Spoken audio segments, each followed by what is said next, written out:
शंकर एक अनाथ लड़का था। उसको जंगल में रहने वाले शिकारियों के एक गिरोह ने पाला था। उसके पास कोई औपचारिक शिक्षा भी नहीं थी। वो केवल एक चीज जानता था कि उसे कैसे जीवित रहना है, शिकार करना और उनको मारना तथा जंगल के फलों को खाना और नदी के पानी को पीकर अपने आप को जीवित रखना जानता था। एक दिन वह अपना रास्ता भटक गया और उसने देखा कि कुछ लोग नदी के किनारे पर बने एक पत्थर की आकृति के चारों ओर जोर जोर से चिल्ला रहे हैं। कुछ लोग उस पर फूल, फल और नारियल चढ़ा रहे हैं। शायद उसने सोचा ये कोई मकान होगा जिसमें लोग रहते होंगे, पर यह एक प्राचीन मंदिर था। लेकिन शंकर ने इसे पहले कभी नहीं देखा था, पर इसके बारे में जानने के लिए वह काफी उत्सुक था। उसने तब तक इंतजार किया जब तक कि लगभग सभी लोग उस मंदिर से नहीं चले गए। अंत में उसने एक युवा लड़के को पत्थर की इमारत से बाहर आते देखा और उससे बात करने का फैसला किया।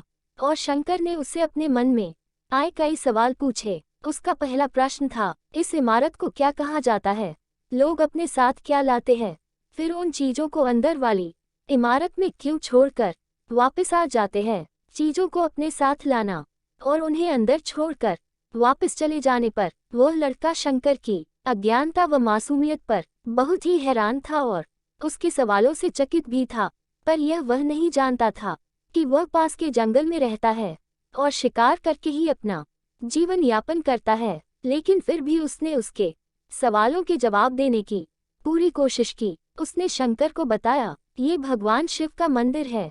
लोग यहाँ उन्हें फल और फूल चढ़ाने आते हैं। वे शिव भगवान से जो चाहते हैं वह मांगते हैं और शिव उनकी सभी की प्रार्थनाओं को सुनते हैं।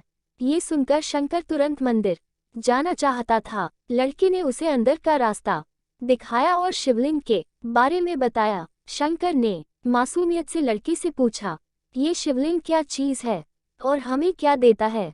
लड़के ने बताया, हम शिव से जो मांगते हैं वो हमें दे देता है। हम सब ऐसा मानते हैं। लड़के ने कहा, अब अंधेरा हो रहा है, अब मुझे घर जाना होगा। और वह शंकर को वहीं अकेला छोड़कर चला गया। शंकर ने झिझकते हुए मंदिर में प्रवेश किया। वह एक कोने में बैठ गया और सोचा, एक पत्थर किसी को वह चीज कैसे दे सकता है जो वे चाहते हैं?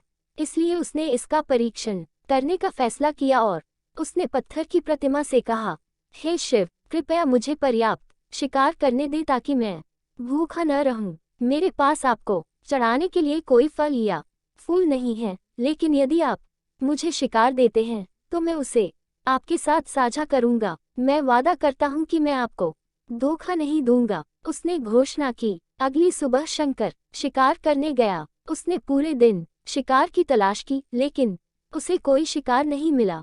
वह भूख से तिलमिला रहा था। वह काफी निराश हो गया क्योंकि उसे कोई शिकार नहीं मिला था। दोपहर हो चुकी थी। अब उसे लगने लगा कि मंदिर के लड़के ने उससे झूठ बोला था, फिर भी उसने शिकार जारी रखा। जैसे ही शाम हुई, उसने 2 खरगोशों को अपने बिल में से आते देखा। शंकर ने उन खरगोशों को मार डाला, चूंकि उसने शिव भगवान से वादा किया था कि वह अपने शिकार को साझा करेगा। वह मरे हुए खरगोशों में से एक के साथ मंदिर गया।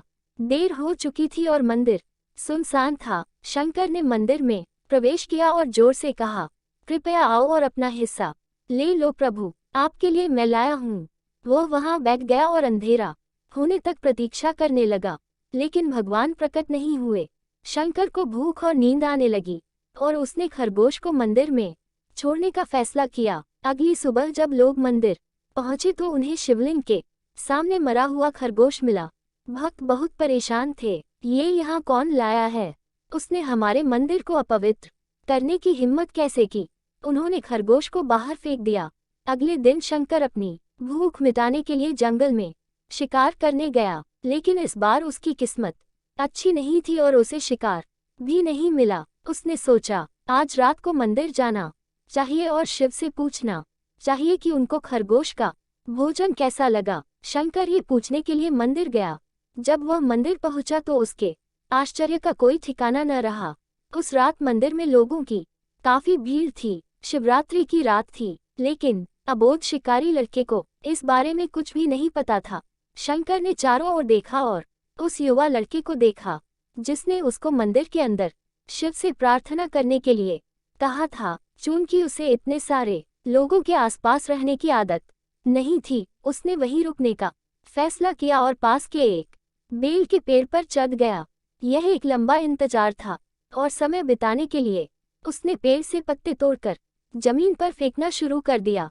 उसे अज्ञात पेड़ के नीचे एक छोटा सा शिवलिंग था जिसकी पूजा लंबे समय से नहीं की गई थी। शंकर के द्वारा फेंके गए बेल के पत्ते उस शिवलिंग पर गिरे।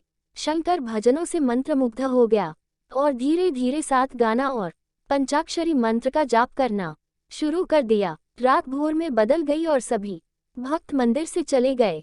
शंकर पेड़ से उतरा और मंदिर में प्रवेश किया। उसने देखा कि शिवलिंग की आंखों पर लाल निशान थे। वे कुमकुम से थे जो लोगों ने चढ़ाए थे, लेकिन शंकर को यकीन था कि शिव को उनकी आंखों में परेशानी हो रही है।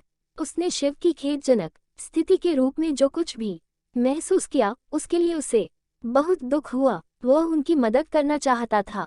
उसने सोचा, शिव यहाँ अकेले रहते हैं और बीमार होने पर उनकी देखभाल करने वाला कोई नहीं है।